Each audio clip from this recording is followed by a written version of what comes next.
The Gunpowder Plot of 1605 was a failed assassination attempt against King James I of England by a group of provincial English Catholics led by one Robert Catesby. The conspirators planned to blow up the House of Lords during the state opening of Parliament on the 5th of November, aiming to end Protestant rule in England and replace it with Catholic leadership. Central to their plan was Guy Fawkes, who was tasked with igniting the explosives. The plot was foiled, however, just hours before its execution, when Fawkes was discovered guarding 36 barrels of gunpowder hidden beneath the House of Lords.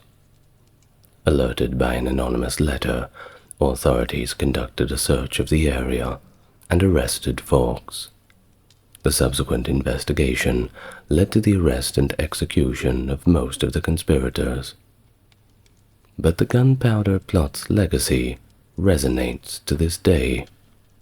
November 5th, known as Guy Fawkes Night or Bonfire Night, is commemorated annually in the UK with fireworks and bonfires, echoing the explosives that almost destroyed Parliament. Hello and welcome to the channel. If you're new here, great to meet you. If you're coming back, once again, a pleasure to have you with me. And we certainly have an interesting one this evening, don't we? Or this morning, wherever you are in the world. As always, if you'd like to support the channel, you're already doing it. But if you want to go above and beyond, the like and subscribe buttons certainly do wonders for the algorithm. Or check the description and you'll find where else to go. But with that being said, let's all get nice and relaxed, and we may begin our journey back to 1605 and the Gunpowder Plot. But first, we have to set the scene, for the roots of the conflict lay a generation or two earlier. During the period from 1533 to 1540, King Henry VIII initiated a series of reforms that led to the separation of the Church of England from the Roman Catholic Church, marking the beginning of extended religious conflict in England. Under the rule of his daughter, Queen Elizabeth I, the religious landscape was further shaped by Elizabethan religious settlement. This required all public and ecclesiastical officials to swear allegiance to the monarch as the head of state and the Church of England. The consequences of non-compliance, well, they were severe to say the least. Penalties ranged from fines to imprisonment and even execution. This, of course, severely marginalized the Catholics who were practicing in the country. Elizabeth, who remained unmarried and childless, refrained from naming a successor, leading to speculation and hopes among Catholics for the succession of her Catholic cousin, Mary, Queen of Scots. However, Mary was executed on charges of treason in 1587, which of course complicates succession plans. As Elizabeth's health declined, English Secretary of State Robert Cecil covertly prepared for the succession of Mary's son, James VI of Scotland, smoothing his eventual transition to power upon Elizabeth's death in 1603. Amid these uncertainties, various factions supported different successors. Some exiled Catholics favored Philip II of Spain's daughter, Isabella, while more moderate Catholics supported one Arbella Stuart, who was believed to have Catholic leanings. To preempt any unrest, prominent Catholics were quickly detained, silenced, and Arbella Stuart was moved closer to London to prevent any attempts by Catholics to seize her. Despite these tensions, the transition of power to James was smooth and accepted on a wide basis, even among Catholics who had been marginalized under the rule of Elizabeth. Thus, James's succession was proclaimed by Cecil and was met with broad support, including from Jesuit priests, despite their presence being punishable by death in England at the time. James's assumption of the throne was seen as a restoration of natural order, and he soon signaled a shift in foreign policy by ordering a ceasefire with Spain, leading to the Treaty of London in the following year. Thus James's arrival brought a semblance of stability to the English monarchy, not only because of his smooth accession, but also through his immediate family. You see, his wife, Anne of Denmark, and their children, including the promising young Prince Henry, ensured a clear line of succession, signaling the continuation of a Protestant monarchy and potentially easing the religious tensions that had characterized the previous decades. King James's approach to Catholic subjects was admittedly more moderate compared to his predecessor Elizabeth.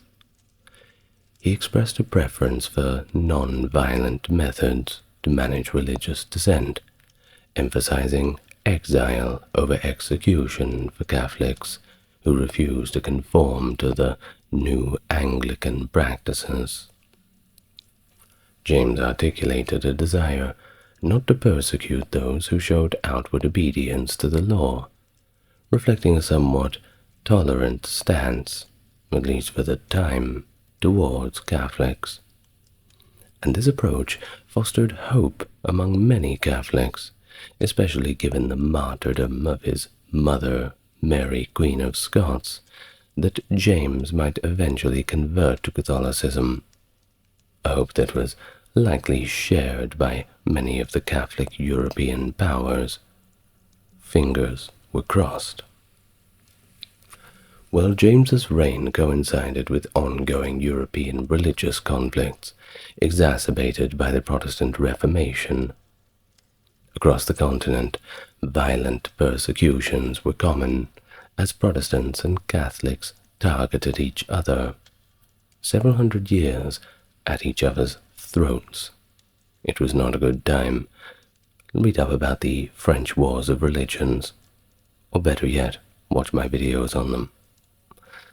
Now, the historical context included several assassination attempts on Protestant rulers, notably the poisoning plots against Elizabeth I, and such incidents were part of a broader pattern, including the 1589 assassination of the French King Henry III by a Catholic fanatic, underscoring the dangerous interplay of religion and politics at the time. That's right, religion and politics. What could go wrong? Well, the publication in 1599 of the work by Jesuit Juan de Mariana, titled On Kings and the Education of Kings, which defended tyrannicide, further inflamed tensions. The treatise argued that it was lawful to kill a tyrant. That's where we get that word, tyrannicide. Of course, you have other words like regicide, kill the king, and other sides that I won't mention. Now, this was a stance that resonated with segments of the Catholic community who felt oppressed under Protestant rule, and indeed many of them had good cause to feel so. And these views persisted into the 1620s among many English Catholics, who saw regicide as a potential last resort against tyranny. Of course, when one is backed into a corner with nothing left to lose, thoughts like this tend to creep in. Well, during James's tenure, He often addressed the fear of Catholic assassination in his political writings, vigorously defending the Protestant monarchy against Catholic arguments that justified treachery against what they believed to be heretics. And thus, the early years of King James's reign were marked by significant religious and political challenges, of course concerning his policies towards Catholics in England, and despite initial hopes among the Catholics for more lenient treatment, James's policies soon mirrored the restrictive measures of his predecessors. Things didn't get better. In fact, many people feared they would simply get worse. Remember what I said about being backed into a corner? Well, let's continue on, shall we? In 1603, the discovery of the by and main plots revealed a deep undercurrent of discontent among Catholics and other political factions. The by plot, orchestrated by priests William Watson and William Clark, aimed to kidnap James and force concessions for Catholics. Parallel to this, the main plot sought to replace James with Arbella Stewart, indicating widespread dissatisfaction with his rule. These plots, however, were quickly foiled, and while some conspirators were executed, James chose to spare others in an effort to avoid a bloody start to his reign. The revelation of these plots by members of the Catholic community themselves helped to mitigate further reprisals against Catholics. James, perhaps acknowledging their role in uncovering the conspiracies, granted pardons and postponed fines for recusants. However, it was a leniency that was short-lived. In 1604, after receiving a rosary sent by the Pope via a spy, James openly denounced the Catholic Church, and in no uncertain terms. He ordered all Jesuits and Catholic priests to get out of England, and reinstated fines for recusancy, which were substantial and varied based on social class, but were often inconsistently enforced. Oh, and recusancy basically means a staunch Catholic who refuses to toe the line on the new Anglican policies. Now, moving on. James's focus then shifted towards political reform, notably attempting to unify England and Scotland, which faced, of course, significant opposition in Parliament. His appointment of Scottish nobles to the English courts was unpopular and exacerbated tensions, particularly concerning their role in collecting recusancy fines. Now in 1605, James's first speech to the English Parliament made clear his intentions to enforce Protestantism and prevent any resurgence of Catholic power. This stance led to increased persecution of Catholics, a sentiment captured by the introduction of the Popish Recusants Act, which threatened severe penalties against any English Catholic. Which leads us to the Gunpowder Plot, meticulously planned by this group of English Catholics, and was primarily aimed at assassinating King James I and completely eliminating the Protestant government. The state opening of Parliament was chosen for the attack because it provided a rare opportunity to target the entire leadership structure of England in one fell swoop. The gathering would include not just the king himself, but also his closest relatives and the country's political and religious elite, members of the Privy Council, senior judges, most of the Protestant aristocracy, bishops of the Church of England, and both houses of Parliament. Now that's a very good target. Well, an equally ambitious aspect of the plot involved the king's daughter, Princess Elizabeth. The conspirators planned to kidnap her from Combe Abbey near Coventry, where she resided, conveniently close to many of the plotters who were based in the Midlands. The objective was to install Elizabeth as a puppet queen under Catholic influence once her father and the line of succession were completely obliterated. The conspirators also envisioned involving Henry Percy, the 9th Earl of Northumberland, as the regent to the young queen.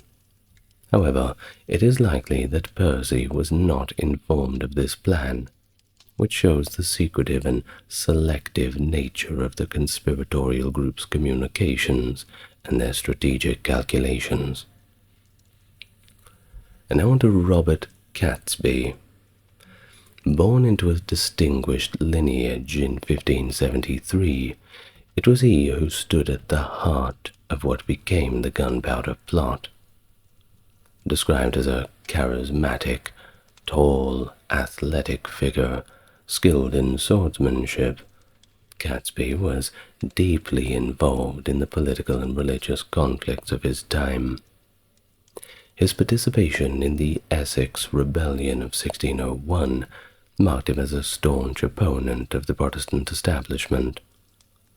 Captured during this rebellion, he was fined a substantial sum by Queen Elizabeth, but narrowly escaped harsher penalties, leading to the sale of his estate to pay the fine.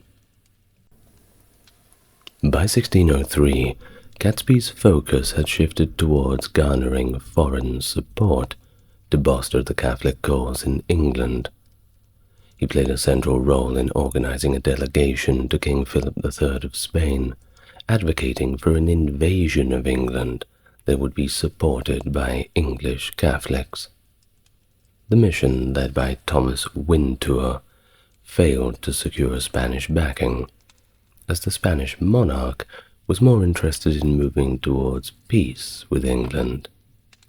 The Pope himself expressed concerns about the potential violent fallout from such actions on the residual Catholic community in England. Heaven knows what would happen to them if it failed. Well, we all know what would happen. Well, in February 1604, Catesby convened a meeting at his Lambeth home with key individuals such as Thomas Wintour and John Wright, a fellow veteran of the Essex Rebellion and reputedly a very good swordsman. The agenda was clear: to devise a plan to overthrow the Protestant government by blowing up the House of Lords during the state opening of Parliament. Easy. Wintour, a multilingual scholar and recent Catholic convert whose uncle had been executed for his faith, was initially hesitant, but was eventually swayed by Catesby's persuasive argument for direct action. Wintour's role extended overseas, as he traveled to Flanders seeking Spanish support once more, and also to recruit Guy Fawkes, a seasoned soldier known for his staunch Catholicism and military experience in the southern Netherlands. Fawkes, intrigued by Wintour's proposal, agreed to join the plot, which by now had evolved into a decisive and dangerous act aimed at the very heart of English governance. Another key figure in the conspiracy, Thomas Percy, was a relative and agent of the Earl of Northumberland, and, just like Catesby, was deeply invested into the Catholic cause. Percy's interactions with King James through his kinsman had initially been promising. He conveyed to his associates that James might be amenable to easing restrictions on Catholics, an optimism that helped fuel the conspirators' plans. However, the reality was far more complex, with James's policies ultimately not easing the plight of the Catholics as Percy had hoped. Thus, on the 20th of May, 1604, a clandestine gathering would set the stage for the Gunpowder Plot, which took place at the Duck and Drake Inn off the Strand in London. This venue, known to be Thomas Wintour's residence when he was in the city, hosted the initial conspiracy meeting attended by Robert Catesby, Thomas Wintour, John Wright, Guy Fawkes, and Thomas Percy. The setting was intimate and secretive, suitable for the gravity of their discussion. In a private room, away from any prying eyes, the five men solemnly swore an oath of secrecy on a Catholic prayer book, binding themselves to the plot. And unbeknownst to them, Father John Gerard, a Jesuit priest and a friend of Catesby, was holding a mass in another part of the inn, providing an added layer of solemnity to their undertaking as they subsequently received the Eucharist, further cementing their resolve. The conspirators had initially anticipated that the Parliament would convene in February of 1605, giving them ample time to refine their plan. During this period, a fortuitous appointment placed Thomas Percy in close proximity to the king. On the 9th of June, 1604, Percy was appointed by his patron, the Earl of Northumberland, to the prestigious position of a gentleman pensioner, one of the king's bodyguards. This role necessitated a base of operations in London for Percy, leading to the acquisition of a small dwelling near the prince's chamber, under the ownership of Henry Ferrers and tenanted by John Wynyard. Percy, through Northumberland's agents, Dudley Carleton and John Hippesley, secured the use of this house. Guy Fawkes, under the alias John Johnson, very creative, took on the role of caretaker, ostensibly as Percy's servant, thereby maintaining a discreet presence at the location, and a pretty decent alibi, good reason for being there. Who else is going to sweep the floor? While the chosen building, crucially located, was temporarily occupied by Scottish commissioners deliberating over King James's proposal for the unification of England and Scotland.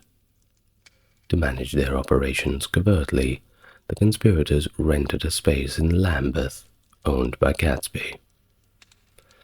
This location across the Thames was strategic, enabling them to transport gunpowder and other necessary materials by night under the cover of darkness to avoid detection. As they pressed forward with the plan, the political landscape around them grew increasingly hostile. King James continued to uphold stringent measures against Catholics, and Parliament, before adjourning on July the 7th, enacted further anti-Catholic legislation, intensifying the conspirators' resolve to act against the monarch and his Parliament. After taking their oath, the plotters dispersed back to their homes, resuming their lives while maintaining the secrecy of their deadly plan. They regrouped in London in October of 1604, where Robert Keyes was introduced into the circle. Keyes, a man described as desperate and financially ruined, was entrusted with overseeing Catesby's house in Lambeth, which served as the storage site for the gunpowder and other supplies essential for the execution of the plot. His inclusion was partly due to his familial connections. His wife was employed by the Catholic Lord Mordaunt, and his physical stature and red beard marked him as a figure both imposing and capable of defending the plot's secrets, should it come to that. In December of 1604, another member, Thomas Bates, Catesby's servant, was inadvertently drawn into the conspiracy. Bates had stumbled upon the plot by mistake, forcing Catesby to include him to secure his silence and cooperation. The alternative was, well, not as appealing to Bates. As the year drew to a close, the plotters faced an unexpected delay. Originally anticipating Parliament session in February 1605, they learned on Christmas Eve that the opening would be postponed to October due to the plague. This significant delay granted them more time, but it also extended the risk of their exposure. During this extended period, a dubious claim emerged from the government's prosecution during the trials, that the conspirators had attempted to dig a tunnel from their rented house to the undercroft beneath the House of Lords. This story, primarily based on Thomas Wintour's confession and mentioned under duress by Fawkes during his interrogation, has been met with more than a few raised eyebrows. Historians and contemporaries question the logistical feasibility of such an endeavor, especially given the plotters' lack of mining experience. By December, the plotters ceased their supposed tunneling efforts when they discovered the noise they had heard was from the widow of the previous tenant clearing out the undercroft, the very space where they would later store the gunpowder. Well, as the year 1605 began, the conspiracy deepened with the addition of three more: Robert Wintour, John Grant, and Christopher Wright. Robert Wintour, inheriting both wealth and Huntingdon Court, a known sanctuary for Catholic priests, was a respected and generally well-liked figure within the Catholic community. His brother-in-law, John Grant, was an intelligent man who offered shelter to Catholics at his home and had a history of involvement in the Essex Rebellion. Christopher Wright, brother to John Wright and similarly engaged in the Essex Revolt, brought his own network and resources from Lincolnshire, known for its Catholic sympathies. And thus on March 25th, 1605, the conspirators made a critical advancement in their plans by securing the lease to the undercroft beneath the House of Lords, owned by John Wynyard. The Palace of Westminster at that time was a maze of buildings and passageways, bustling with merchants, lawyers, and residents, making it a hub of constant activity, and thereby less suspicious for the plotters to operate within. The undercroft, an unremarkable and grimy space once part of the medieval kitchen, lay directly beneath the Lord's chamber, making it an ideal location. Thus, in the early summer, Robert Catesby, the driving force behind the plot, sought moral guidance from Father Henry Garnet, the leading Jesuit in England, questioning the righteousness of an act that would inevitably both harm the guilty and the innocent.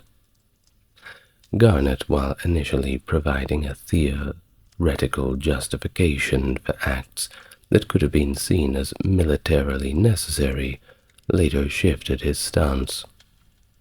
In July, after a meeting at Anne Vaux's residence in Enfield Chase, Garnet, influenced by a papal directive against rebellion received through another Jesuit, Oswald Tessimond, firmly cautioned Catesby against proceeding with the violent plan. Despite these admonitions, and Garnet's subsequent communications with Rome expressing his concerns about potential violence, Catesby remained resolute. Meanwhile, the logistical preparations for the attack were well underway. Guy Fawkes, who had military experience and was tasked with executing the physical aspects of the plot, managed the transportation and storage of 36 barrels of gunpowder.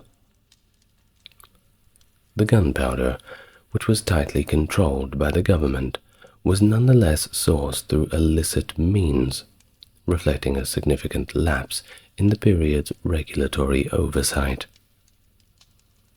The intended date for the attack was pushed back multiple times due to concerns about the plague, ultimately setting the fateful day for the state opening of Parliament to November the 5th.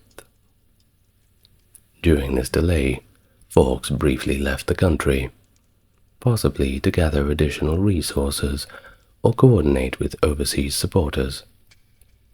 King James spent much of this period away from London, engaging in leisurely pursuits like hunting and often staying at residences across the country, including those owned by Catholics, ironically underlining the obliviousness of the state to the brewing storm. As the new date approached, the conspirators continued their preparations amidst an increasingly tense atmosphere, punctuated by Garnet's continued travels and pastoral duties, seemingly convinced by the quiet that the immediate threat of an insurrection had diminished. However, the plot was far from being abandoned, moving steadily towards its climax as November slowly approached them. Guy Fawkes returned to London by late August 1605 to find the gunpowder stashed in the undercroft had decayed. To address this, he and Thomas Wintour refreshed the supply and added firewood to conceal it, ensuring their explosive material was viable for the intended plot. As time went on through the year, Robert Catesby continued to expand their circle to include individuals whose resources and loyalty would prove to be critical. Ambrose Rookwood was recruited around Michaelmas due to his valuable stable of horses in Suffolk, essential for the planned escape and mobilization after the attack. Rookwood, educated at a Jesuit school and inheriting significant wealth and property from his family, rented Clopton House near Stratford-upon-Avon, further preparing for the conspirators' logistical concerns. Everard Digby, another late recruit, was brought into the fold due to his sociable reputation and his estate at Gayhurst House in Buckinghamshire. Knighted in 1603, and a recent convert to Catholicism, Digby was closely tied to the Jesuit community, including Father Gerard. His recruitment was thus strategic. He was tasked with renting Cofton Court near Alchester, and promised to contribute financially after Percy's shortfall in covering property expenses in Westminster. The final recruit was Francis Tresham, introduced to the plot on October the 14th by Catesby, his cousin and childhood companion. The Tresham family, like many involved, suffered under the heavy recusant fines, which had strained their considerable wealth. During a meeting at the home of Lord Staunton, Tresham expressed concerns about the moral implications of blowing up the Parliament, questioning whether it would endanger the souls of those who were in the building. But Catesby reassured him, emphasizing the necessity of their action for the relief of English Catholics. "Don't worry, we're the good guys." Catesby also sought financial support from Tresham, asking for quite a hefty sum, £2,000, and the use of Rushton Hall in Northamptonshire as part of the conspiracy's infrastructure. But Tresham declined these requests. He did, however, contribute £100 to support their efforts. Later, during his interrogation, by the way, Tresham did attempt to distance himself from the conspiracy by highlighting his relocation of his family from Rushden to London, suggesting his actions were not those of a conspirator anticipating success. And then we find ourselves in October of 1605, when the plot conspirators had made their final preparations in various taverns across London and Daventry. The plan was precise. Guy Fawkes was tasked with igniting the gunpowder stored beneath the House of Lords during the state opening of Parliament on the 5th of November, and following the explosion, he was to escape across the Thames and then flee to the continent to explain the circumstances to sympathetic European Catholic powers. Concurrently, a coordinated uprising in the Midlands was planned to secure the capture of Princess Elizabeth, whom the conspirators intended to install as a puppet Catholic queen. Amidst these preparations, the conspirators' family members and close associates, such as Anne Vaux, who was deeply involved in Catholic relief efforts, grew increasingly anxious about the impending violence. Concerns were also raised within the group about safety of fellow Catholics who would be attending Parliament on the day of the attack. Thomas Percy, a key plotter, worried about the potential harm to his patron, the Earl of Northumberland. So, discussions were held again about possibly warning certain high-profile individuals, including Lords Vaux, Montague, Monteagle, and Staunton, to avoid the Parliament session. The plot, however, began to unravel on the 26th of October, when Lord Monteagle, Francis Tresham's brother-in-law, received an anonymous letter while dining in Hoxton. The letter warned him to avoid the upcoming Parliament session due to a looming disaster. Monteagle, unsure of the letter's authenticity, but alarmed by its implications, rode immediately to Whitehall to inform Robert Cecil, the Earl of Salisbury. Salisbury, cautious in his approach, decided to consult with other officials who might have Catholic sympathies, such as the Earl of Worcester and Henry Howard, the Earl of Northampton. Yet he chose not to alert King James, who was away on a hunting trip. Didn't want to ruin his good time. Well, the letter did not only cause alarm in the government, but also among the conspirators. Thomas Ward, a servant of Monteagle with connections to the Wright brothers, also conspirators, informed Robert Catesby of the potential betrayal. Catesby, suspecting that Tresham might have been responsible for the leak, confronted him alongside Thomas Winter. Despite Tresham's insistence on his innocence and his plea to abandon their deadly mission, Catesby chose to press on. Cecil, already sensing unrest but lacking details, opted for patience, watching closely to see how the situation would develop, aware that the premature action could tip off the plotters or fail to capture them all in the act. The strategic decision set the stage for the dramatic events that would unfold in early November. Well, King James had finished up on his little hunting trip, and he returned to London on the 1st of November 1605, where he was presented with a mysterious letter received by Monteagle.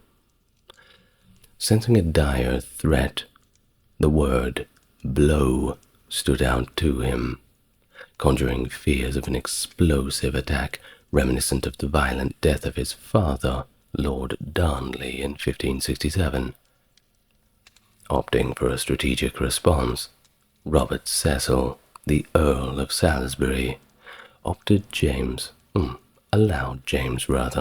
to deduce the potential danger, pretending unawareness himself, thus positioning the king to claim the unraveling of the plot as his own achievement.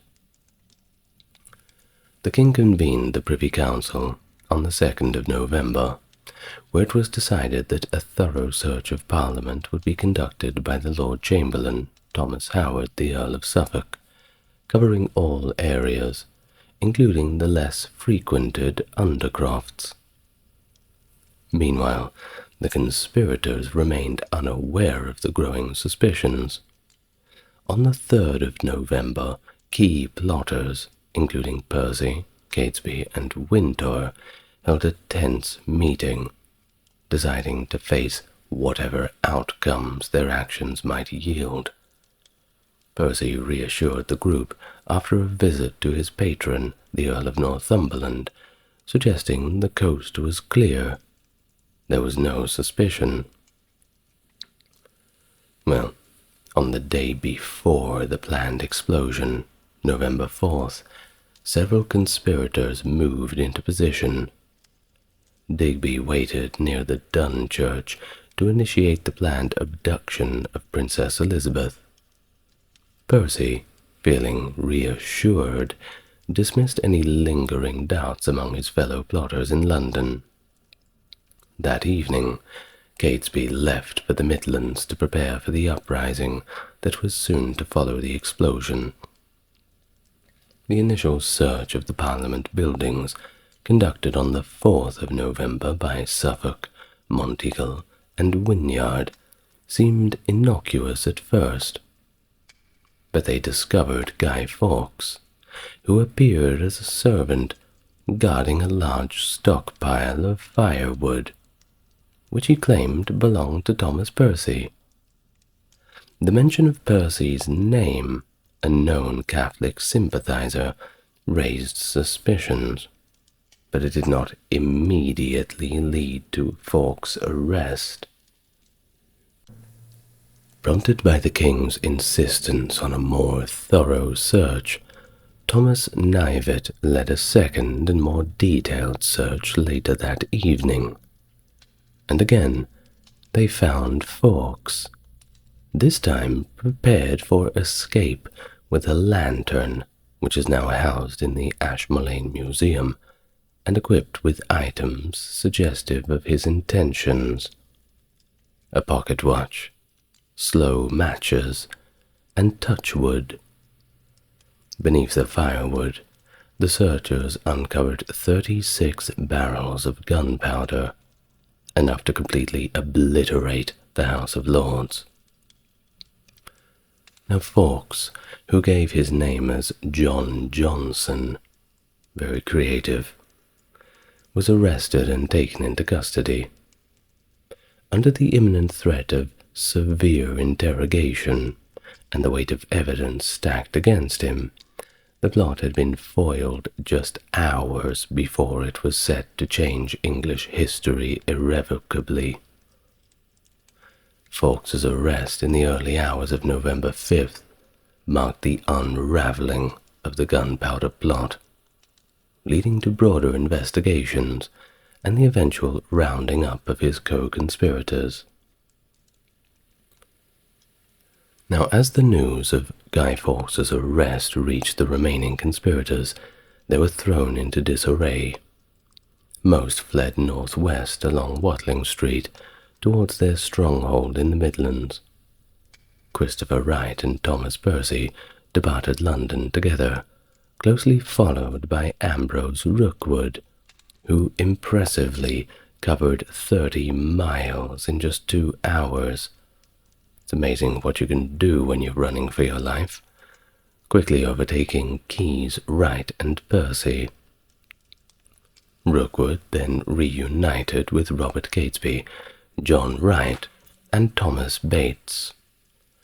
The group, now back together, pressed on to Dunchurch to rally with others involved in the broader conspiracy, including Everard Digby, who had been organizing a so-called hunting party as a cover for gathering forces for the rebellion's next phase. Meanwhile, back in London, Thomas Winter made a desperate visit to Westminster to gauge the situation. Realizing the gravity of the plot's exposure, he hurriedly retreated to the relative safety of his sister's house in Norbrook, and from there continued to the sympathetic sanctuary of Huddington Court.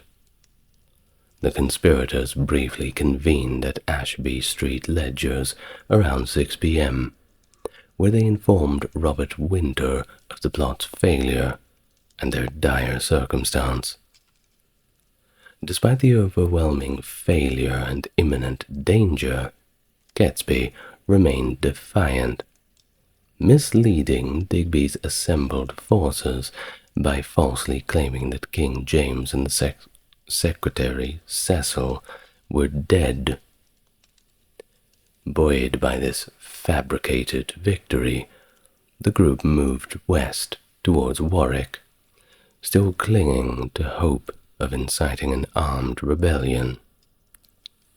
Back in London, the authorities swiftly reacted to the threat. They bolstered the city's defenses, securing gates, closing points, and protecting key figures and locations, including the Spanish ambassador's residence, which had attracted a suspicious and seemingly agitated crowd. The government issued an arrest warrant for Thomas Percy and placed his patron, the Earl of Northumberland, under house arrest to prevent any further escalation of the crisis. Well, Fawkes, during his initial interrogation, which was no doubt quite a rough one, steadfastly maintained his alias as John Johnson, and I still can't get over it because it just sounds like the most made-up name I have ever heard. Excuse me for breaking character, but it just seems a little silly, John Johnson. Well, during the interrogation, of course, he revealed little more than personal details that affirmed his Yorkshire origins. Of course, the interrogation went on for quite a long time. Little by little you break. A letter addressed to Guy Fawkes was found on him, but he insisted that it was one of his aliases, suggesting a deep cover or dual identity. Well, despite the intense questioning, Fawkes did not waver, admitting only his intent to annihilate both the king and the Parliament. His stoic and resolute demeanor during the interrogation earned him the king's grudging admiration for what James termed a Roman resolution, a reference to the stoicism and valor often idealized in Roman culture. Well, take the compliments from whoever gives them, I suppose. Well, on November 6th, while Guy Fawkes, or John Johnson, continued to withhold information, the fugitives intensified their desperate efforts by raiding Warwick Castle for supplies.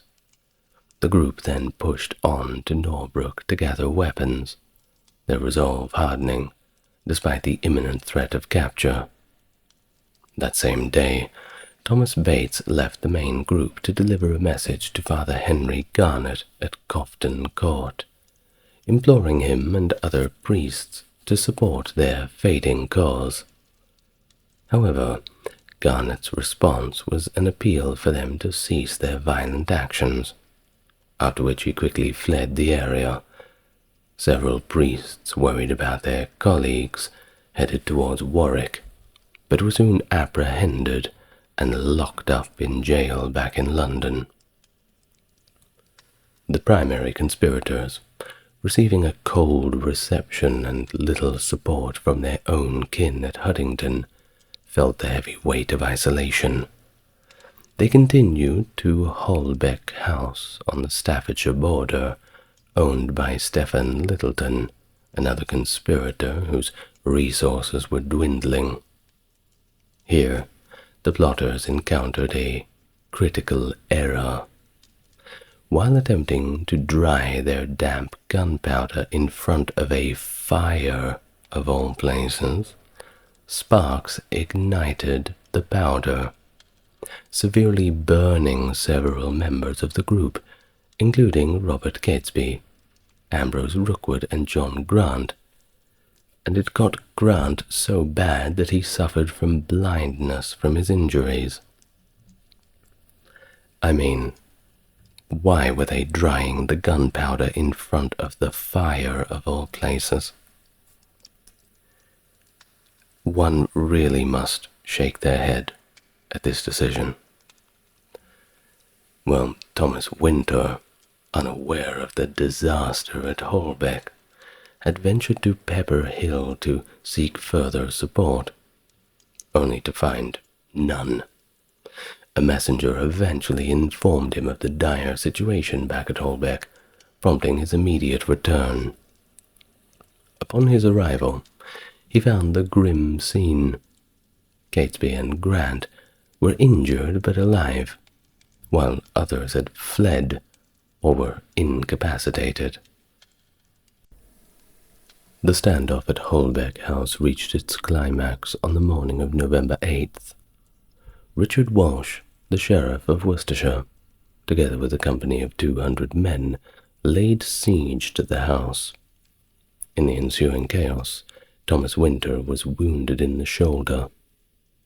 The Wright brothers and Rookwood were shot, and ultimately Catesby and Thomas Percy were killed by a single fortunate bullet.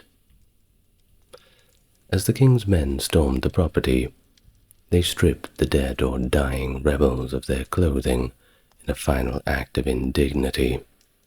Those who survived the initial volley, including Grant, Morgan, Rookwood, and Winter, were captured and arrested. The violent conclusion marked the definitive end of the Gunpowder Plot. This desperate attempt by a small group of English Catholics to initiate a rebellion against their Protestant monarchy, and the aftermath led to severe repercussions for those involved and further repressions of Catholics in England. Now Bates and Keyes, they were captured following the siege of Holbeck House, while Digby surrendered. Francis Tresham was arrested on November 12th and imprisoned in the Tower of London, along with other high-profile figures suspected of sympathy towards the plotters, including the Earl of Northumberland.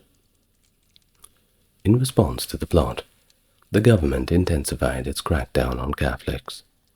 Searches at homes like Anne Vaux's place revealed hidden chambers and implicated priests like Father John Gerard, although Vaux's denied knowledge of Gerard's true identity. The homes of the conspirators were thoroughly searched and looted, exacerbating the repression Catholics faced. The government used the foiling of the plot to cultivate a sense of national relief and loyalty, extracting larger subsidies for the king than had been granted during the Elizabeth I reign. Meanwhile, Sir Edward Coke led the interrogations of the conspirators, relying more on the threat of torture than its actual use, though Fawkes eventually broke under the strain. Thomas Bates' confession on the 4th of December was crucial, linking the Catholic clergy to the plot. His revelations implicated Father Tessamond and provided detailed accounts of the conspirators' movements and plans. Despite deteriorating health, Tresham also provided information, though he retracted some statements before his death on December 23rd.